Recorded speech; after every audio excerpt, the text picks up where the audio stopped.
په حق لبانی زه د ټول نمخ کې خود خپل ملي مشر آفتاب احمد خان شیرپوسی او به د سکندر خان او خصوصي ستاسو د 400 د خوري د قومي وطن پارټۍ د دې مرګرو انتهایی شکر گزارم چې تاسو په یو غن تعداد کې او په یو نظم او نظم ضبط کې دلته ناستي او دی ریفرنس باندې موږ له مقرره کړ چې تاسو مخ کې مخاطب شو. اسد افریدی د افریدی قوم د جمرود د کوکی خیلو سانګي یو مشرک ورنای ده او سکندر خان ته په پته ای کله چې با ایم ایل ای جوړېدو نو باجوړ مومن خیبر او ورغځي کې با په هغه وخت کې یو ایم ایل ای جوړېدو د اسد افریدی تر چې نوم یو علیمان شاه هغه زما د کورنۍ نه دغه د ایم ایل ای سیټ ګټلې او چې دا یو د فخر خبره و چې داسي یو مرګري منګ سره وو او زمنګ نه جدا شو. عموما دا خبره کیږي چې د فلانی نعم البدل نشته دی.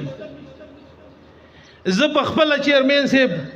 د دې خبرې سره ټوټلی نه خو پارشلی اتفاق کوم. دا غي وجه دا ده او زیره ته په خپل خبرو کې ثابتوم چې اسد افریدی سیاست د ډي سي اف نه شروع کړو د لیفټیسټو نه شروع کړو هغه چې د کم سکول اف تاټ نه کم خلق خپل مرګري جوړ کړی دي هغه نن موجود دي.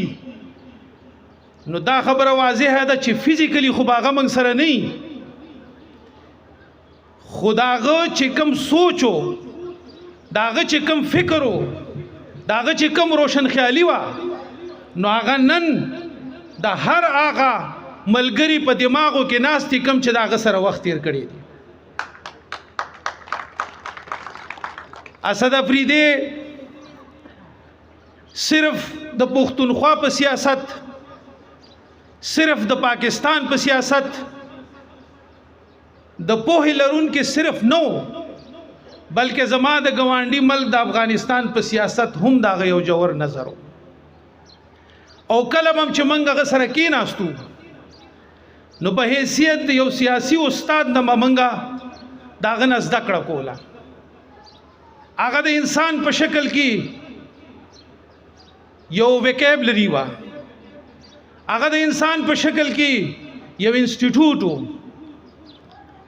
چې داغه دماغ او داغه سوچ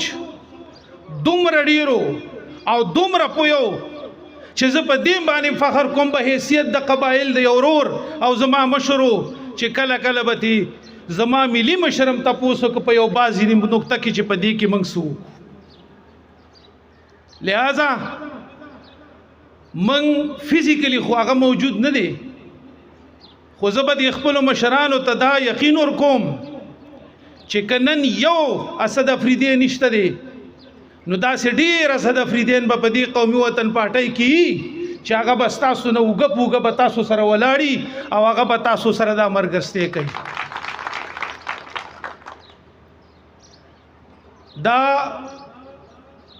داغه د ژوند او داغه فکر به ان شاء الله من دا مخ کې وړو او د خپل مشرانو ته به تاسو منګه د مشرانو ته به خيو چیرې د چا کمې به دوی لنور کو